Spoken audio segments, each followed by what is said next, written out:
भगवान सिद्धेश्वरा के आश्रम श्री रुक्मिणी बंधु श्री सद्गुरु ज्ञानेश्वर महाराज, श्री जगद्गुरु तुकाराम महाराज, श्री संत रघुनाथ महाराज यांच्या चरण सानिध्यामध्ये आपण सर्वजण मिळून महान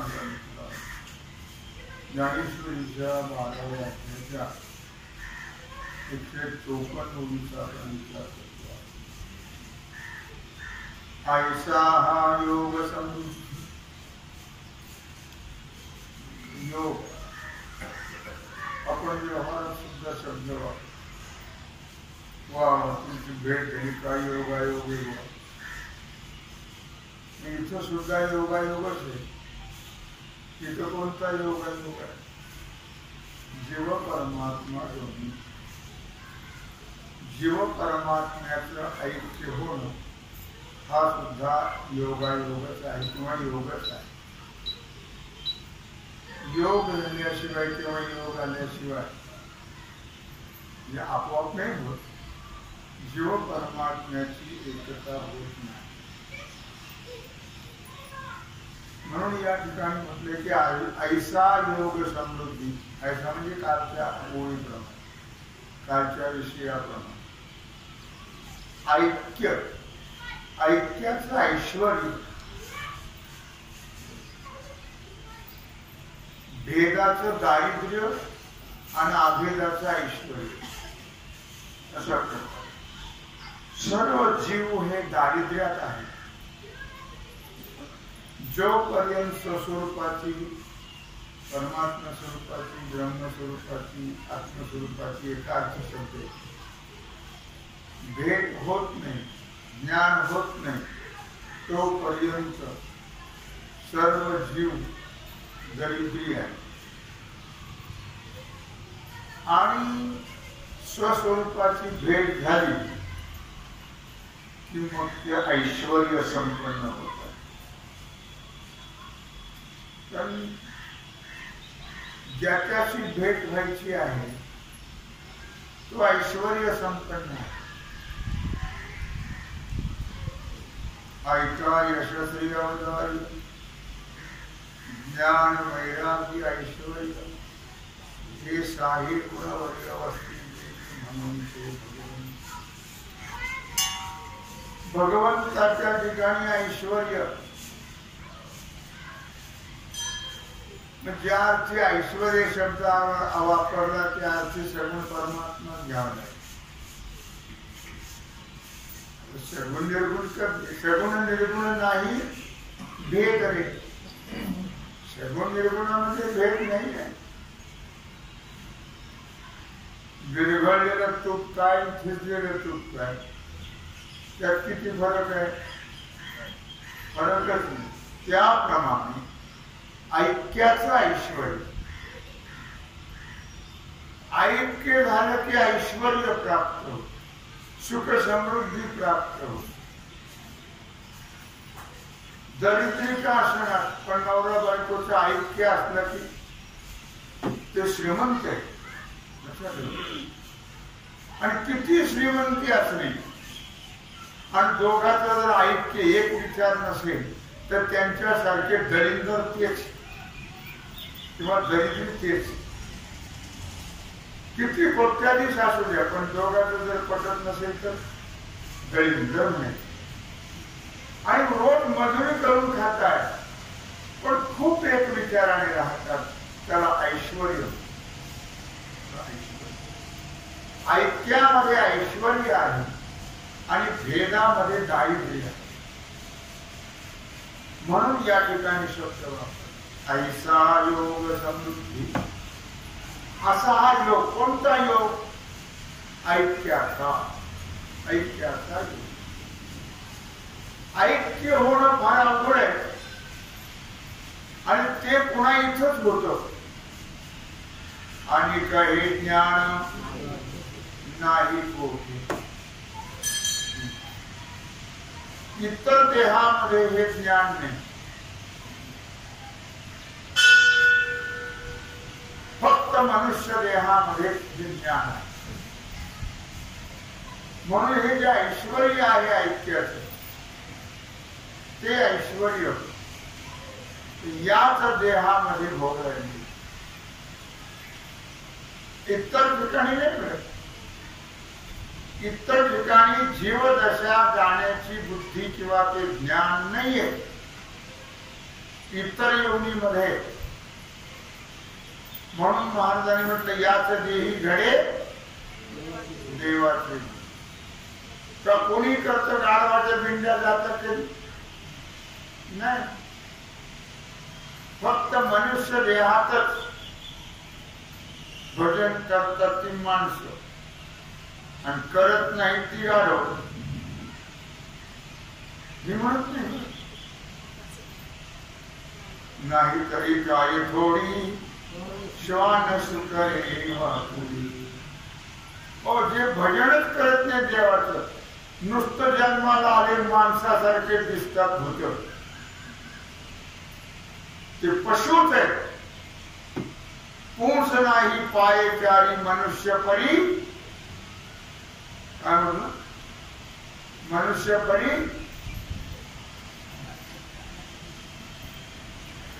काय अंगावर भावी म्हणून बोलत नाही.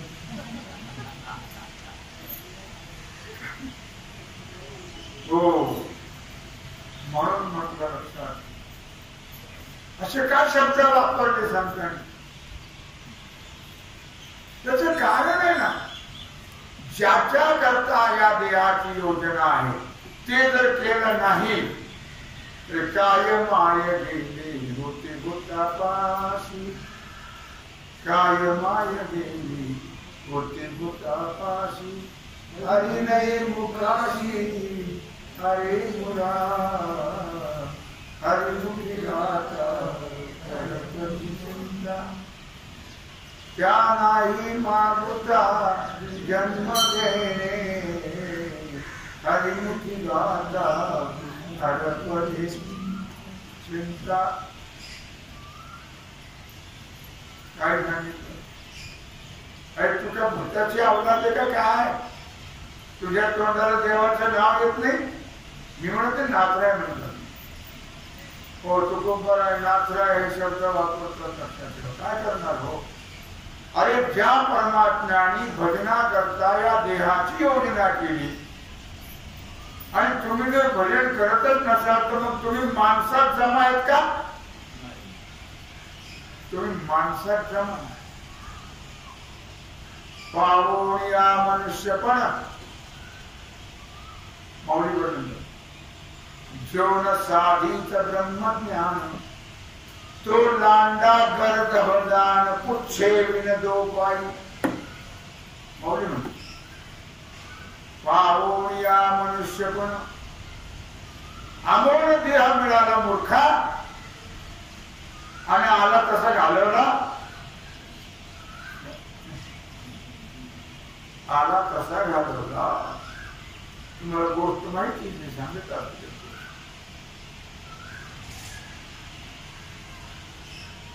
चोर बहुतेक चोरच है. थाली में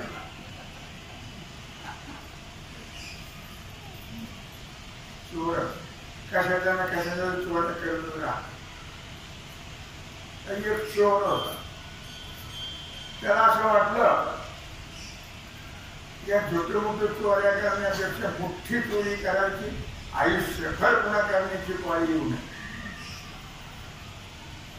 मग त्यांनी एका सावकाराचा, मोठ्या श्रीमंताचा लाखो रुपयाचा घोडा चोरला. घोडा असा होता की एका रात्रीत तो सोलापूरला गेला आणि घोड्याच्या बाजारात उभा केला. देखना घोडा मोठा. सगळं याच्याकडेच बघायचं. बाकी घोड्याकडे पुढे गोमाचं त्या घोड्याने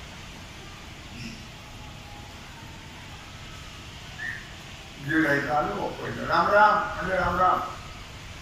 घोडा ठेवल्या म्हणजे घोड्याची किंमत घोडच सांगेल. जे मोठं विचित्रच नसते. त्याच्यावर पण विचित्र चोराचा प्रकार आहे. जाऊ द्या, वेळ प्रसंगाला सांगितलं. म्हणजे कसं काय घोड्याची किंमत घोडे सांगेल म्हणजे बसून बघा. तो बसला घोड्यावर 2 मैल जाऊन आला. म्हणला 50,000 देतो. लाखाच्या खाली कवडी घ्यायची नाही. गेलं ते गेले. दुसरं आलं. राम राम म्हणजे राम राम. घोड्याची किंमत म्हणजे घोडच सांगेल. कसं काय बसून बघा. बसला, टाच मारली, जाऊन आला. म्हणला 80,000 रुपये देतो. लाखाच्या खाली करून घ्यायची. बरं हे तसंच गेलं तरी काम. त्याला एवढा पैसा आल्या आपल्या जायनात पाचताना तुम्ही तरी कमच घेत काहीच नव्हतं. तिसरं गिरायचा. त्यामुळे रामराम रामराम. ते तिसरं गिरायकाने सगळी गंमत पाहिजे. म्हणजे घोड्याची किंमत म्हणजे घोडच सांगेल. बसून बसला बसला. एक तास मारली आलाच नाही. तिथे 10 वाजल्यापासून वाट बघत होता तो 4 वाजता. तोंडात पाणी नाही, चहा नाही, जेवण नाही, काही गेलं. पैसा नाही म्हणजे चेहरा सुकून गेला. पहिले गेले का घोडा घेतला वाटतो. मालकाचा चेहरा सुकला. राम राम म्हणला. राम राम. घोड्या विकलं वाटतं. विकलं? हा म्हणजे मोठ्याने सांगा ना. हा म्हणला विकलं. केवढ्या दिलं अखेर? म्हणलं घेतल्या कामाला गेलं.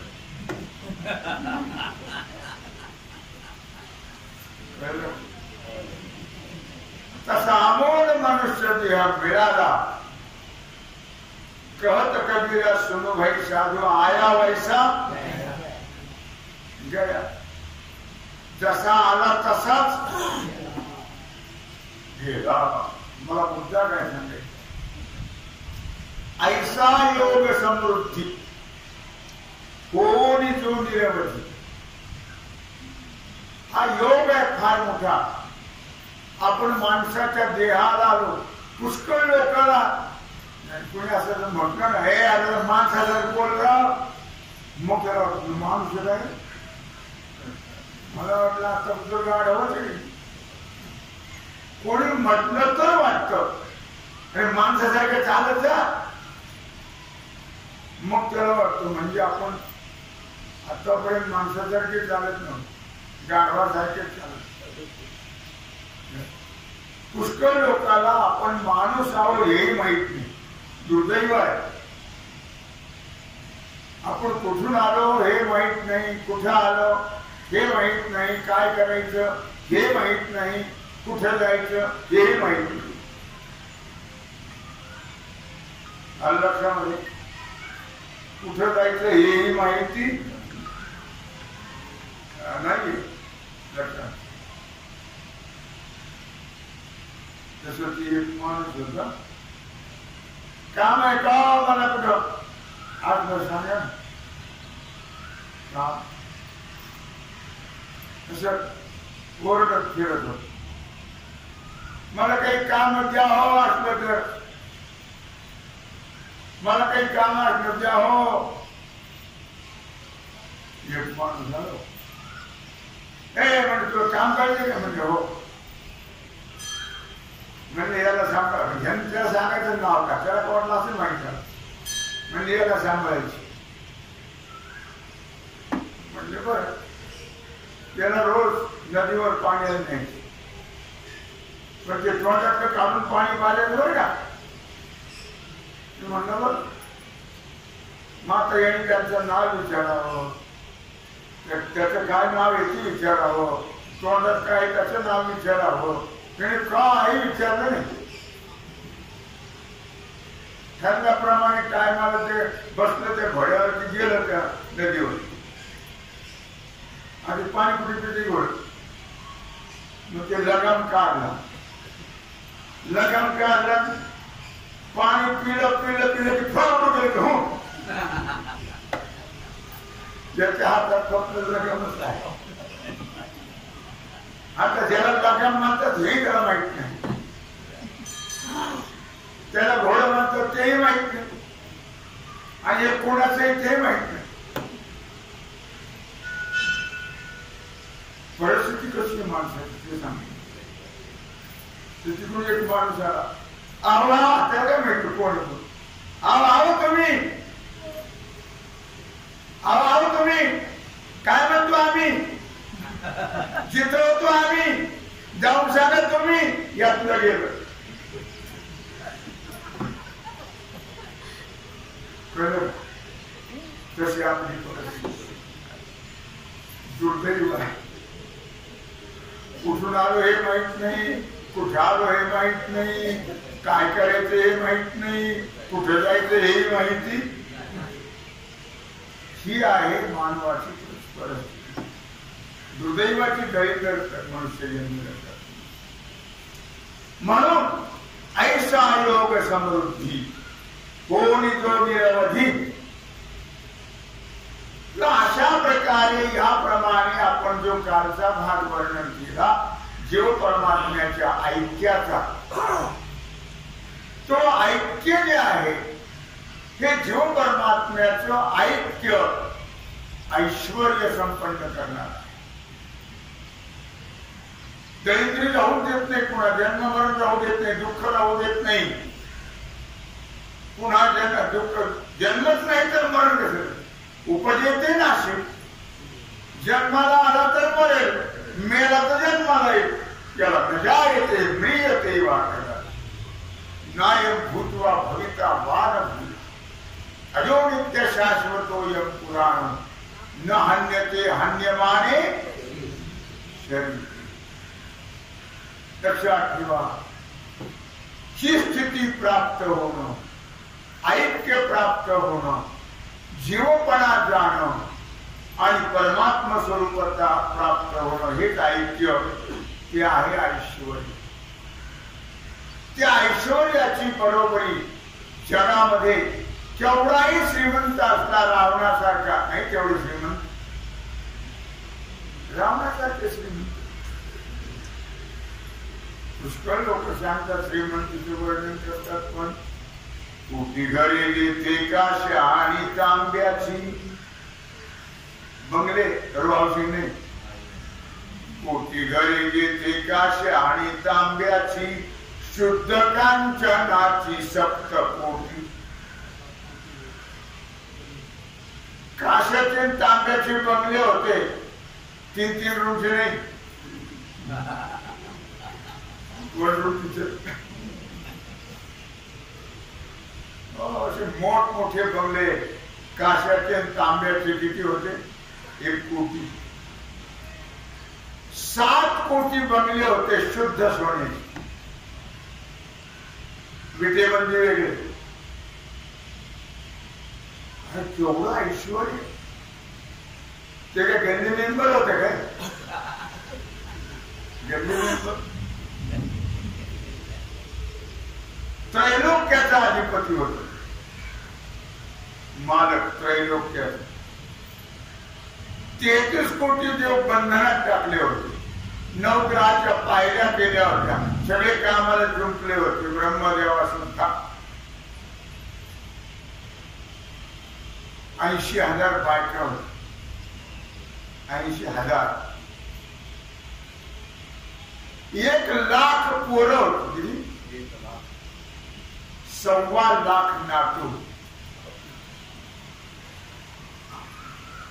तुका म्हणे ज्याची संपदा एवढी, तुका म्हणे ज्याची संपदा एवढी, सांगा ते कवळी गेली नाही.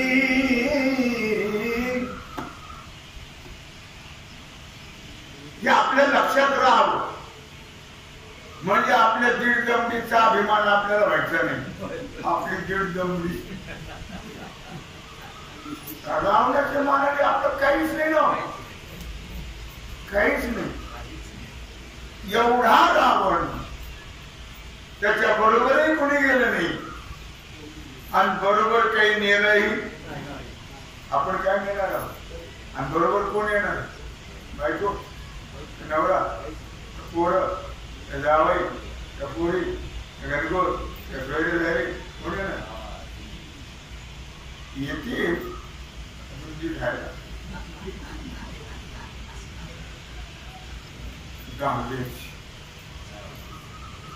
मी का सांगतोय लक्षात ठेवा, अशा प्रकारचं हे ऐश्वर्य हे कोणाला आजपर्यंत मिळालं नाही. संत ज्ञानेश्वर सोडून इतर जीवाला भूतो ना भविष्य, हे ऐश्वर्य प्राप्त झालं. आणि मातले काय केलं? दीर्घानंद बाबू होता, भारीचे कपडे घालतो, पण बाजीराव म्हणा.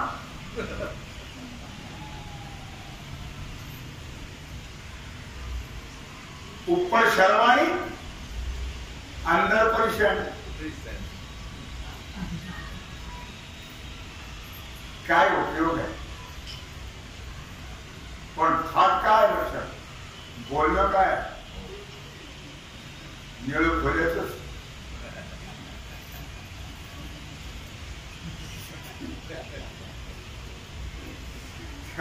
तुम्हाला आवडतं मग नाव घेतलं, म्हणजे कसं घेतलं नाव.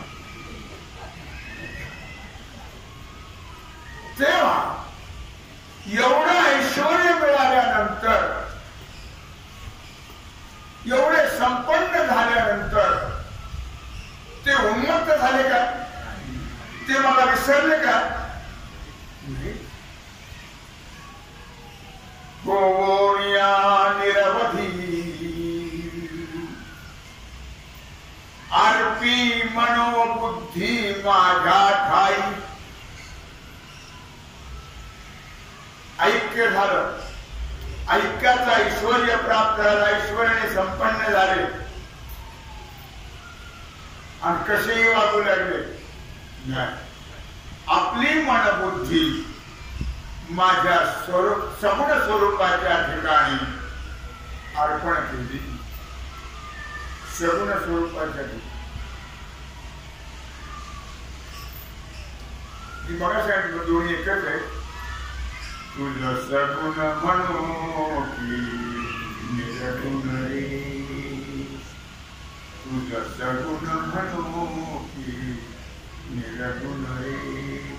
सगुण निर्गुण एक गोविंदू रे, अनुमानेना अनुमानेना अनुमानेना अनुमानेना.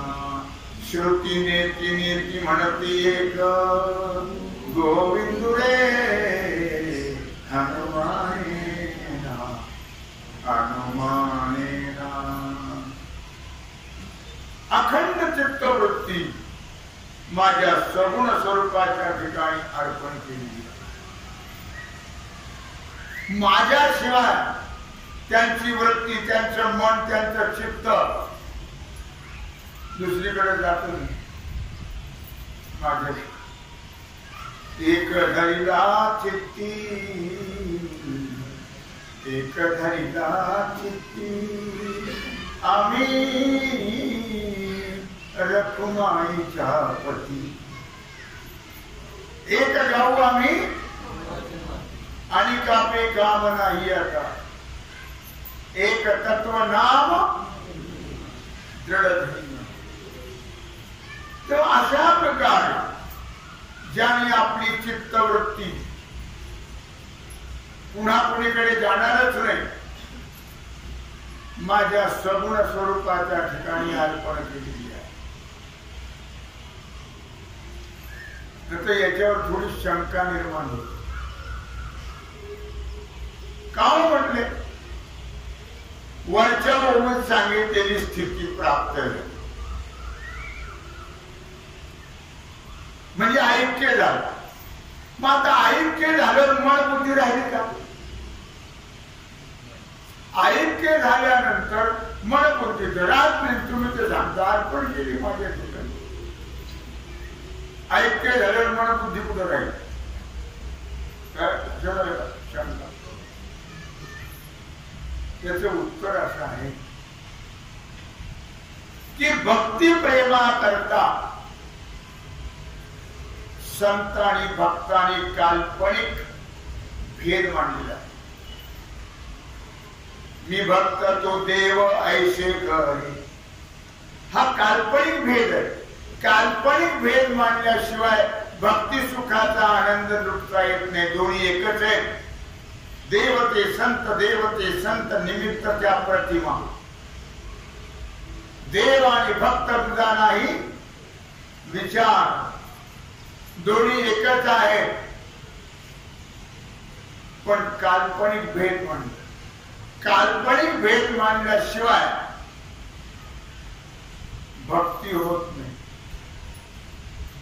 काल्पनिक भेद मांडल्याशिवाय भक्ती होत नाही. लग्न झाल्यानंतर दोन्ही एक का दोन? एकच. मात्र एक म्हणल्यावर व्यवहार होईल का?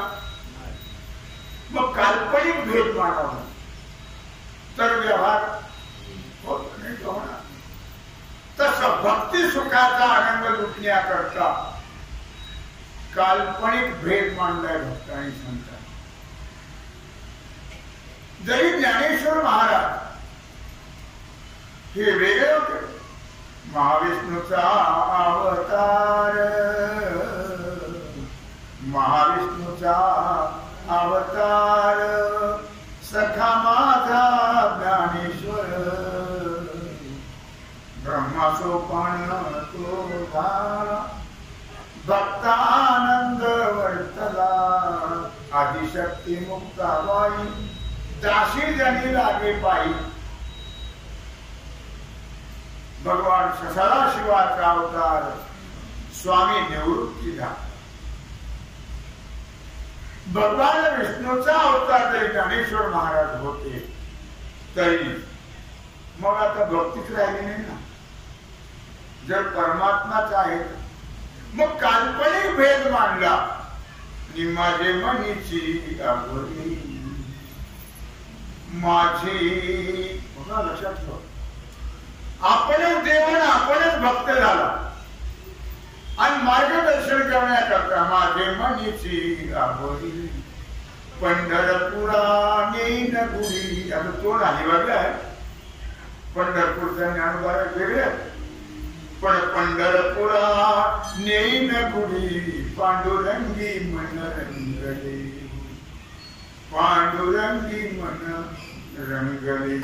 गोविंदाचे गुण वेदिले, गोविंदाचे गुण वेदिले, पांडुरंगी मन रंगले. सज्जन हो, सांगण्याचा मुद्दा असा आहे की जरी अशा प्रकारे अद्वैत अभेद स्थिती प्राप्त झाली, जीव परमात्मा जरी एक झाले तरी भक्ती सुखाचा आनंद लुटण्याकरता, भजनाचा आनंद लुटण्याकरता मन आणि बुद्धी या ठिकाणी काल्पनिकता ठेवलेली आहे. त्याशिवाय भजन भक्ती होऊ शकत. महाराजांनी मागणीच मागणी, जाणोनी नेनते करे माझे मन, जाणोनी नेनते करी माझे मन, तुझी प्रेम खुण देवोनिया, तुझी प्रेम खुण देवोनिया, जाणोनी नेनते करी माझे मन. हो, जाणून नेंत कर आणि ते नुसतं नेंत तुझी प्रेम खुण देवोनिया. चित्ते चिंतावे चैतन्य. ज्ञानोबाराय वर्णन करताय, लक्षात ठेवा. भागवत देव 26व्या अध्याय 319 ते 32 काय आहे. चित्ते चिंतावे चैतन्य. चित्ताने काय करावं? चित्ताने एकच काम करायचं, चिंतावे चैतन्य. त्याने फक्त परमात्म्याचं चिंतन करायचं. याची नावे मच्चित्त जाण. ज्यालाच म्हणतात मच्चित्त मध्यगत प्राण, बोधयंत परस्पर. मच्चित्त याला म्हणतात. चित्त चिंतावे चित्ते चिंतावे चैतन्य, याची नावे मच्चित्त जाण. याची नावे निरपेक्ष पूर्ण, इतर चिंतन भवबंध. म्हणून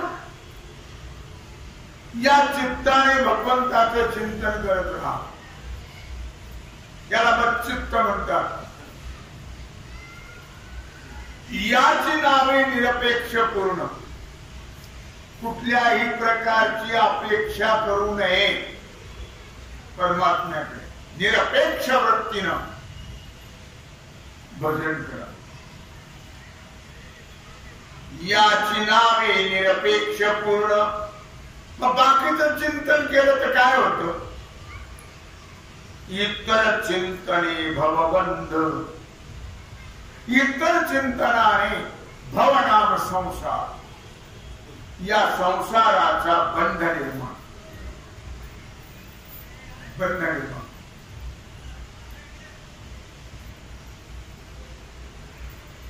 आपुली आपण करा सोडवण, संसार बंधन तोडावी.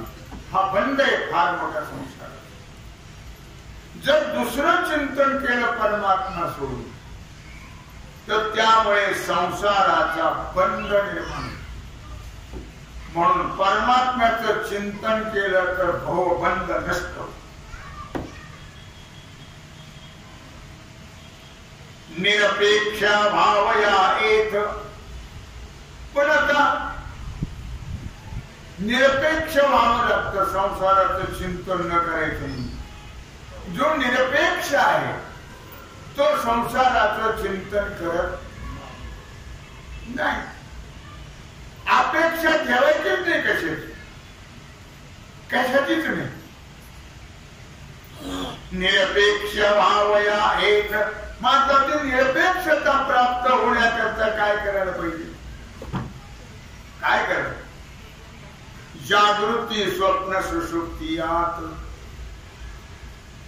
चिन्मात्र जडले चित्त, याची नावे मच्चित्त गुण तुझा. निरपेक्ष होण्याकरता जागृतीमध्ये तेच. जागृती स्वप्नी पांडुरंग. स्वप्नामध्ये तेच, झोपेमध्येही तेच. जागृती स्वप्न सुषुप्ती आत, जागृतीमध्ये, स्वप्नामध्ये, सुषुप्तीमध्ये परमात्म्याशिवाय दुसरं चिंतनच नाही. जागृतीत परमात्म्याचं चिंतन, झोपेत तेच, स्वप्नात तेच. मग खरं सांगा, आपल्याला स्वप्न कशाचे पडतात?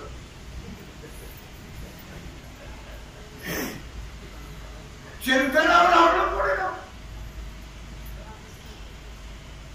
सांगू नका उगाच आत्माने लोकांना विचार. कुणी धैर्याने सांगण्याचा प्रयत्न करत नका सांग.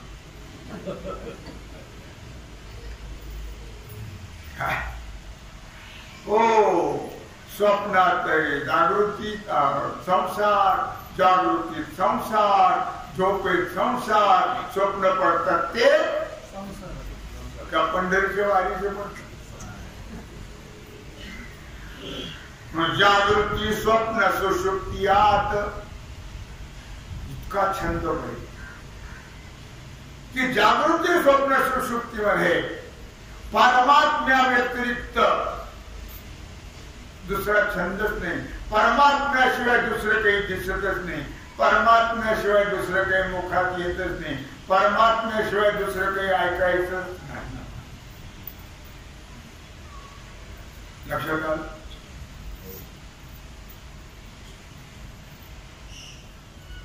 मनाने तेच करायचं.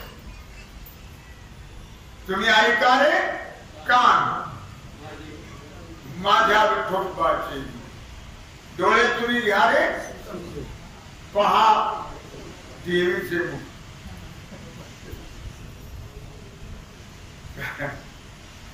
हो, मनात येथे धाव घे राहे विठोबाचे. तुका म्हणे जीवा नको सोडू या केशवा. तोच विषय, दुसरा विषय. निरपेक्षता प्राप्त त्याने होत असते. परमात्म्याच्या चिंतनाने भ्रम जातो, अज्ञान जात. आणि मग मिथ्या संसाराचं चिंतन जीव करत, तो जीवच राहत नाही का जीव काय करतोय? चिन्मात्री जननी चित्त, चैतन्य स्वरूप आत्मस्वरूपाच्या ठिकाणी चित्त जळून गेले. या नाव मच्चित्त गुणः दुजा, याचं नाव आहे मच्चित्त. जागृती स्वप्न सुषुप्ती. दुसरा विषय एक परमात्माच, याचं नाव आहे मच्चित्त. देह झालिया लक्ष्मी युक्त अथवा हो का आपदभूत, जरी ऐश्वर्य संपन्न देह झाला किंवा कुठल्या संकटात सापडला, चित्त परमानंदी निश्चित. आपत्तीत सापडला तरी परमानंद, ऐश्वर्य संपन्न झाला तरी या नाव मच्चित्त होती. आपत्ती आली तरी वृत्ती भगवंताला सोडून दुसरीकडे जातच नाही. म्हणून अर्पी मन बुद्धी माझ्या, ऐसा योग समृद्धी होणी जो निरवधी. अर्पी मन बुद्धी माझ्या. कोण? ज्याने जीव परमात्मा दोन्ही बैसुणी एका क्षणी दयांच्या हृदय भोवणी विराजते, ते ऐक्य झालेले, त्यांची मनबुद्धी माझ्या ठिकाणी असते आणि ते खरे ऐश्वर्य संपन्न असतात, असं भगवान अर्जुनाला सांगतात. तेव्हा भगवत चरणी समर्पित करून राहिला जो सेवेचा भाग आहे तो आपण उद्या कुंडली